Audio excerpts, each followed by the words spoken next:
अस्सलामुअलैकुम नाज़रीन, मैं हूं आपका मेज़बान अली उस्मान भट्टू और आप देख रहे हैं हमारा यूट्यूब चैनल। उम्मीद करता हूं कि आप सब खैर वफ़ियत से होंगे। नाज़रीन, कुछ मज़ीद खबरों और अपडेट्स के साथ आपकी खिदमत में हाज़िर हूं और इस व्लॉग में हम लोग सबसे पहले तो बात करेंगे फुल कोर्ट के हवाले से। कल फुल कोर्ट का जो इजलास हुआ है और क्या कुछ हुआ उसमें, उसके हवाले से आपको बताऊंगा। फिर गवर्नमेंट क्या करने जा रही है 27वीं आईनी तरमीम के हवाले से। मैंने आपको बताया था कि गवर्नमेंट बहुत पेशरफ्त कर रही है, बड़ी कोशिशें चल रही हैं और फिर गवर्नमेंट के बहुत सारे लोग बाहर जाना शुरू हो गए हैं। क्या वजह है, क्यों बाहर जा रहे हैं, कौन कौन बाहर गया हुआ है और कौन कौन जा रहा है, इस हवाले से आपको बताऊँगा। फिर इमरान खान साहब से मुलाकातों का सिलसिला अब जो है वो शुरू हो चुका है, उस हवाले से भी हम लोग बात करेंगे। कुछ इंपॉर्टेंट खबरें हैं उस हवाले से, वो आपके सामने रखनी है। फिर मरियम नवाज़ साहबा के हवाले से बात करेंगे, उन्होंने कुछ बातें की जिस पर पीटीआई का रिएक्शन आया, वो भी मैं आपके सामने रखूँगा। अब सबसे पहले हम लोग बात करते हैं फुल कोर्ट के हवाले से। फुल कोर्ट इजलास होता है कल। एक तो उसमें हम अमूमन ये देखते हैं ना कि जब चीफ जस्टिस साहब जो सदारत कर रहे होते हैं वो सामने वाली कुर्सी पर मौजूद होते हैं और बाकी जजेस जो है वो सामने टेबल पर बैठे होते हैं। लेकिन कल जो हमारे तक तस्वीर आई उसमें ऐसा नहीं था। चीफ जस्टिस साहब भी जजेस के दरमियान ही बैठे थे और एक कुर्सी हमें वहाँ पर खाली नज़र आ रही थी। वो कुर्सी थी मंसूर अली शाह की। मंसूर अली शाह वैसे तो उम्रा पर गए हुए हैं क्योंकि वो उम्रे की अदायगी के लिए गए हुए हैं सऊदी अरब, तो उन्होंने वीडियो लिंक के ज़रिए जो है इस इजलास में शिरकत की। बड़े अच्छे माहौल में हुआ, तकरीबन को दो ढाई घंटे ये जारी रहा और बाद में इसका अलामिया भी जारी हुआ। अब अलामिया में क्या कुछ आया है, क्या कुछ बातें हुई हैं, वो मैं आपके सामने रखूँगा। लेकिन यहाँ पर जो हमें तब्दीली देखने में नज़र आई वो ये थी कि जो अडॉक जजेस थे जिनको शामिल किया था काजी फ़ाइज़ ईसा साहब ने, कल वो फुल कोर्ट के अंदर भी मौजूद नहीं थे। फिर प्रैक्टिस एंड प्रोसीजर जो कमेटी की तश्कील है उसका भी तरीक़ेकार उन्होंने बदल दिया है और साथ ही साथ जो अडॉक जजेस हैं उनको आप कह लें कि जो बेंचेस के अंदर शामिल किया गया वो भी आप कह लें कि एंड में बिल्कुल माइनर सा उनको दिया गया और कुछ केसेस अब उनके पास हैं। मैंने आपको पहले ही बताया था कि जस्टिस याहिया अफरीदी साहब जब बेंचेस बनाएंगे तो उससे हमें क्लियर होगा कि असल में इनकी डायरेक्शन क्या है और ये किस तरफ जाना चाह रहे हैं और क्या करना चाह रहे हैं। अब जो कल का ये इजलास था फुल कोर्ट, इसका जो अलामिया जारी हुआ उसमें एक तो सबसे पहले जो ज़रूरी चीज़ देखी गई ना वो ये देखी गई है कि सुप्रीम कोर्ट के अंदर केसेस बहुत सारे हैं और इन केसेस की जो सुनवाई है वो बहुत सुसरवी का शिकार है क्योंकि आप कह लें कि तकरीबन को 60,000 केस जो है पेंडिंग है सुप्रीम कोर्ट के अंदर। तो उन्होंने कहा कि एक तो हमें इस चीज़ में तेज़ी लानी होगी, हमें केसेस को जल्दी से जल्दी निपटाना होगा और इस पर हमने कल देखा भी बहुत सारे केसेस में जो है अहम पेशरफ्त भी हुई, बहुत सारे केसेस की सुनवाई हुई, उसमें मज़ीद जो डेवलपमेंट्स भी हुई। तो अब उन्होंने एक ये फैसला किया कि जितने भी ज़ेर इल्तवा केसेस हैं उनको जल्दी से जल्दी निपटाना है। फिर जो इसमें सबसे ज़्यादा जो मैंने देखा कि जो मुझे लगा कि देखें ना कि जस्टिस मंसूर अली शाह पहले चीफ जस्टिस आ रहे थे तो ज़ाहिर बात है वो कहीं ना कहीं प्लान कर रहे थे, तो वो अपनी कुछ तजवीज़ उनकी, क्योंकि जब भी ये आप कह लें कि लाहौर हाई कोर्ट के अंदर भी मौजूद थे तो तब भी ये बात कही जाती थी और ये मानी जाती थी कि जस्टिस मंसूर अली शाह अपने इदारे को लेकर बहुत सारी सलाहियत लाना चाहते हैं और बहुत सारी ऐसी चीज़ें करना चाहते हैं और इस मामले में वो आप कह लें कि बाकियों से बड़े मुख्तलिफ थे और उनमें एक ये कह लें कि आप थी सलाहियत, तो इस हवाले से वो काम भी कर रहे थे। फिर सुप्रीम कोर्ट के जब वो जज बनने लगे तो इसमें भी जारी बात है क्योंकि उनको पहले था कि वो चीफ बनेंगे तो शायद वो पेपर वर्क कर रहे थे। अब इसमें एक चीज़ ये तय की कि मंसूर अली शाह की जो तजवीज़ करदा प्लानिंग है ना उस पर इम्प्लीमेंट किया जाएगा। अब जस्टिस मंसूर अली शाह ज़ाहिर बात है मोस्ट तरीन जज थे, बल्कि वो चीफ जस्टिस बनने वाले थे, लेकिन फिर आईनी तरमीम के ज़रिए जिस तरह से उनका रास्ता रोका गया, बहरहाल अब वो चीफ जस्टिस तो नहीं है लेकिन वो सीनियर तरीन जजेस में अब वो नंबर 2 पर हैं। अब उनके बाद मुनीब फ़ारूक साहब भी हैं। तो ये जो सारी चीज़ें हैं, अब ज़ाहिर बात है कल मैंने एक चीज़ जो देखी, पहले हमने देखा था कि इदारा आपस में बढ़ चुका था, जजेस के आपस में इख्तलाफात थे, तो कल हमने ये देखा कि वो इख्तलाफात कहीं ना कहीं हमें कम होते नज़र आए। जो जस्टिस याहिया अफरीदी साहब हैं उन्होंने कम से कम जजेस को इकट्ठा किया, वो जजेस के दरमियान बैठे थे और फिर कुछ चीज़ों का जो है फैसला किया गया। अब एक और भी इसमें चीज़ देखी गई, उन्होंने कहा कि ये जो फुल कोर्ट इजलास हुआ है इसमें उन्होंने कहा कि जो अगला फुल कोर्ट इजलास होगा वो 2 दिसंबर को उन्होंने बुलाया है क्योंकि अब मज़ीद जारी बात है चीज़ें चलती रहेंगी। तो अब उन्होंने कहा मज़ीद फुल कोर्ट बैठेगा, उसमें कुछ चीज़ें लाई जाएंगी और उन पर किया जाएगा। अब हुकूमत देखें कि हुकूमत चाह रही थी कि सीनियर जजेस को इग्नोर करना और ये तो बल्कि ये भी बात कर रहे थे कि वो जजेस इस्तीफ़ा दें और वो जजेस को यहाँ पर होना ही नहीं चाहिए क्योंकि वो कह रहे थे कि ये तो सीनियर तरीन जजेस को, क्योंकि उनको मुतनाज़ा बनाने की हुकूमत कोशिश कर रही थी। हुकूमत हमेशा इसी तरह की काम करती है क्योंकि उन्होंने जब जस्टिस याहिया अफरीदी साहब को चीफ जस्टिस बनाया तो उनका था कि जो मोस्ट सीनियर तरीन जजेस हैं वो मुस्ताफ़ी हो जाए, लेकिन ऐसा नहीं हुआ, बल्कि हमने तो देखा उल्टा बड़ा इत्तेफाक है।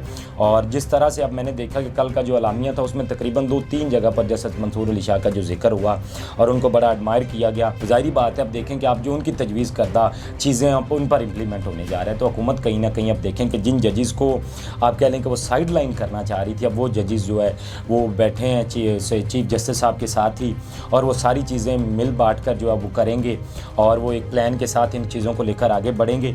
तो हुकूमत जो सोच रही थी, कहीं ना कहीं हुकूमत को यहाँ पर मुझे लगता है कि मुश्किलात का शिकार रहेगी, और इसीलिए हुकूमत नाज़रीन कोशिश भी कर रही है 27वीं आईनी तरमीम की।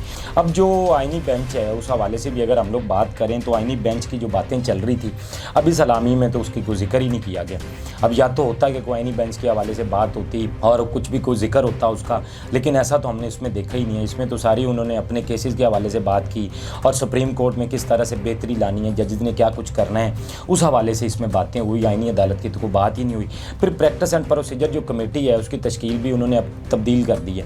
अब जो हुकूमत है वो ये 27वीं आईनी तरमीम ला के कहीं ना कहीं प्रैक्टिस एंड प्रोसीजर जो कमेटी है उस हवाले से कुछ ना कुछ करने की कोशिश करेंगे, या ये कोशिश करेंगे जो जुडिशल कमीशन है उस हवाले से भी ये देखेंगे कि अब उसके क्योंकि नाम तो दे दिए गए, अब आईनी बेंच की तरफ जाएंगे, फिर ये फैसला करना कि कौन सा केस आईनी होगा कौन सा नहीं होगा।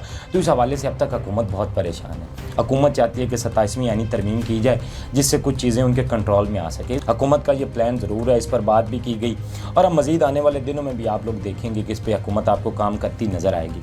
फिर जो हुकूमत के बहुत सारे लोग हैं उन्होंने बाहर जाना शुरू कर दिया।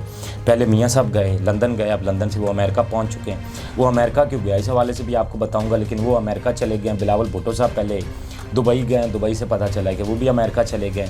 फिर अब ये भी इतलात आ रही हैं कि मियाँ शहबाज शरीफ साहब भी जा रहे हैं, और मियाँ शहबाज शरीफ साहब का प्लान भी है, बल्कि साथ ही साथ मरीम नवाज़ की ये इतलात आ रही हैं कि मरीम नवाज़ साहब अभी लंदन जा रही है। तो ये जो हमारे लीडरान हैं अब इन्होंने शायद को प्लान किया है कि कुछ छुट्टी गुजारी जाए, या क्या चल रहा है कि एकदम सब ने बाहर जाना शुरू कर दिया है, या क्या मामला हैं। लेकिन मियाँ साहब क्यों अमेरिका जा रहे हैं इस हवाले से भी आपको बता देता हूँ, क्योंकि अमेरिका के अंदर इलेक्शन होने जा रहे हैं। तो अब जो नून लीग की गवर्नमेंट है या नून लीग है ख़ास तौर पर ये सोच रहे हैं कि अब ज़ाहिर बात है क्योंकि अगर वहाँ पर ट्रंप की हुकूमत आती है तो जो इनका वो रजीम चेंज का सारा मामला थे, क्योंकि अमेरिका ज़ाहिर बात है उनके जिस तरह से खान साहब ने भी कहा था कि अमेरिका की इन्वॉल्वमेंट थी और अमेरिका ने ये सारा कुछ किया, जो रजीम चेंज आया तो उसमें अमेरिका का कहीं ना कहीं हाथ था।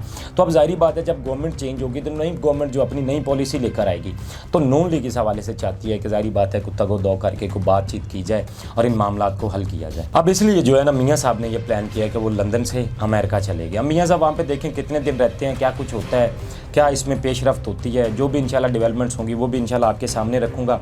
अब खान साहब से मुलाकातों का सिलसिला शुरू हो चुका है। कल खान साहब से मुलाकात हुई तो उनको जब ये बताया गया, मैंने आपको बताया था कि इंतज़ार पंजोता के हवाले से कि वो इतने टाइम से गायब है, उनकी कोई बात ही नहीं हो रही है, और बल्कि पीटीआई की लीडरशिप भी इस हवाले से नहीं बोल रही। तो खान साहब ने उस पर भी तशवीश का इज़हार किया और उन्होंने कहा कि ये नहीं होना चाहिए, और जो मुल्क के अंदर हो रहा है उन्होंने कहा कि इस तरह तो आप देखें कि मार्शल लॉ के दौर में आज तक नहीं हुआ है। हमने बहुत सारे मार्शल लॉ देखे हैं, पाकिस्तान बहुत सारे हालात से गुजरा है, लेकिन अब तो हम ऐसे हालात देख रहे हैं कि एक बंदा जो आप कह लें कि जो उनको चाहिए होता है, अब ये वोट की जो सूरत चल रही थी, अगर वो नहीं मिलता तो उसकी माँ को, बहन को, बेटे को या किसी दूसरे को भी उठा लेते हैं। ये हमने पाकिस्तान के अंदर कभी भी हालात नहीं देखे थे। फिर सियासी वर्कर्स के साथ जो कुछ हो रहा है, वकला के साथ जो कुछ हो रहा है, तो मतलब आप ये कह लें कि मुल्क के अंदर कानून नाम की कोई चीज़ नहीं रह गई है। जिसको दिल करता है वो उठा लेते हैं, जिसको दिल करता है वो मतलब अपनी मर्ज़ी के उनसे फैसले लेते हैं। तो खान साहब ने कहा कि इस तरह का तो मार्शल लॉ के दौर में भी नहीं होता। जिस तरफ ये गवर्नमेंट चीज़ों को लेकर जा रही है, लेकिन गवर्नमेंट को खौफ एक ही बात है कि अगर खान बाहर आ जाता है या पीटीआई को कहीं ना कहीं मौका मिल जाता है तो हमारी हुकूमत में बहुत मुश्किलात हो जाएंगी। तो क्योंकि उनको पता है जिस तरह से हुकूमत आई है और जिस तरह से इनको चलाना है, और जो उनको लाने वाले हैं उन पर भी एक्चुअली उनको भरोसा अब नहीं रहा, क्योंकि अब ये तो सारा लाने वालों पे इल्ज़ाम डालते हैं और हुकूमत के अंदर ये एक बड़ी गलत फहमी आ गई हुई है। हुकूमत ये समझती है कि शायद ये सारा इल्ज़ाम लाने वालों पर जाएगा, तो ऐसा नहीं होगा। जो लाने वाले थे आपको वो तो गलत हैं ही हैं, लेकिन जो आप कुछ कर रहे हैं ये भी तो गलत है। अब कल को आपकी गवर्नमेंट तो जानी है, जो आप आज कानून साजियाँ कर रहे हैं, कल को जब यही आप पर आएंगी तो हम देखेंगे कि फिर आप लोगों का रवैया इस पर क्या होगा। क्योंकि ये हमने बहुत दफ़ा पहले भी देखा है पाकिस्तान के अंदर कि जब आप कानून साजी कर रहे होते हैं तब तो आपको इन चीज़ों का ख्याल नहीं आता, लेकिन जब आप गवर्नमेंट से बाहर होते हैं तो फिर आपकी आवाज़ें निकलती है, फिर आपकी चीखें भी निकलती हैं, फिर आप कहते हैं कि ये हमारे साथ क्या किया जा रहा है, जबकि अपने लिए गड़े वो खुद ही आप खोद कर जाते हैं। और ये हुकूमत भी कुछ ऐसी प्लान्स पर जो है वो काम कर रही है। अच्छा नाज़रीन, अब मैं आपको बता रहा था कि खान साहब से मुलाकातें तो ज़ाहिर बात है पीटीआई का सिलसिला शुरू हो चुका है। अली अमीन गंडापुर ने भी दरखास्त दे रखी है अदालत में, वो भी खान साहब से मुलाकात करने चाहते हैं और पीटीआई अपना अगला प्लान लेकर आ रही है। मैंने आपको बताया था कि पीटीआई अब नवंबर से जलसे करने जा रही है। सबसे पहला वो जलसा करेंगे पेशावर के अंदर, उसके बाद वो क्वेटा जा रहे हैं, क्वेटा के बाद कराची का प्लान है। तो अब तहरीक इंसाफ अपने जलसों का प्लान लेकर आ रही है और साथ ही साथ वो एहतजाज का भी कुछ सोच रहे हैं। अब ज़ाहिर बात है खान साहब से जब मुलाकातें रहेंगी तो खान साहब को अंदर के हालात बाहर आते रहेंगे और बाहर के हालात अंदर जाते रहेंगे तो चीज़ें बहुत मुख्तलिफ रहेंगी। क्योंकि पहले एक ही चीज़ होती है कि खान साहब को बाहर के हालात से बिल्कुल पता नहीं होता उनको, और पीटीआई लीडरशिप को फैसला लेने में बहुत मुश्किलात रहती हैं। तो अब जब खान साहब से मुलाकातें रहेंगी तो ज़ाहिर बात है पीटीआई के लिए फ़ैसला लेना भी आसान रहेगा। और खान साहब मैंने आपको बताया है कि हमेशा से वो अपनी लीडरशिप को एक एनर्जी देते हैं, एक डायरेक्शन देते हैं ताकि लीडरशिप को फैसले ले सके, क्योंकि लीडरशिप के अपने कोई फैसले नहीं होते हैं। अब तक हमने ये चीज़ देख ली हुई है और लीडरशिप ने बाहर रहकर ज़्यादा ब्लंडर ही किए हैं खान साहब की गैर मौजूदगी में, ना कि कोई इन्होंने अच्छे फैसले किए हैं। अब तक जितना खान साहब को टाइम हो चुका जेल के अंदर, अब तक लीडरशिप को तो चाहिए था कि ये एक ऐसी मुहिम लेकर आते, एक ऐसी तारीख लेकर आते कि अब तक खान साहब की रिहाई मुमकिन हो सकती, लेकिन ऐसा ये करने में नाकाम रहे। तो ये कहीं ना कहीं हमने ये देख लिया है आपके ये खान साहब के फैसलों पर इंसार कर रहे होते हैं। तो इसलिए अब जब ये मुलाकातों का सिलसिला शुरू हो चुका है, अली अमीन गंडापुर ने भी दरखास्त दी है, तो जब उनकी भी मुलाकात होगी तो जाहिर बात है पीटीआई के लिए अगले प्लान करना आसान रहेगा। जेल के हवाले से खबरें आ गई हैं। अब खान साहब के कुछ केसेस जो है वो कोर्ट के अंदर लगने जा रहे हैं। अब मैंने आपको कल बताया था कि 190 मिलियन जो पाउंड का केस है वो लाहौर हाई कोर्ट के अंदर लगना था, लेकिन कल उसकी हियरिंग नहीं हो पाई। आज उसकी हियरिंग होनी है और वो जस्टिस जो है आमिर फारूक साहब सुनेंगे और उसके अलावा जो है जिसमें जस्टिस मियां गुल हसन साहब होंगे। अब ये दो जजेस वो है खान साहब का केस सुनेंगे। बाकी मैंने आपको बताया खान साहब अब दो ही केसेस हैं जिनमें खान साहब की ज़मानत नहीं है। अगर इसमें वो खान साहब की बरियत के लिए उन्होंने जो है वो किया हुआ है, अगर इसमें बरी कर देते हैं तो फिर खान साहब पर एक केस बचता है। अब उसके अलावा फिर देखना होगा, अब नया तो कोई ऐसा केस नहीं है। बाकी केसेस में खान साहब ज़मानत पर हैं, लेकिन और भी बहुत सारे केसेस हैं जो अब सुप्रीम कोर्ट के अंदर और हाई कोर्ट के अंदर लगे हुए हैं, जिनके फैसले बहुत जल्द आने हैं और वो बड़े मतलब आप कह लें कि अहम केसेस जाने जा रहे हैं। और अगर आप भी ये समझते हैं कि आपको अंदाज़ा हो सके कि मुल्क किस डायरेक्शन की तरफ जाने वाला है, तो आप हाई कोर्ट और सुप्रीम कोर्ट के केसेस पर नज़र रखें। आपको उससे अंदाज़ा होगा कि आने वाले वक्त में क्या कुछ होने जा रहा है और क्या कुछ हो सकता है।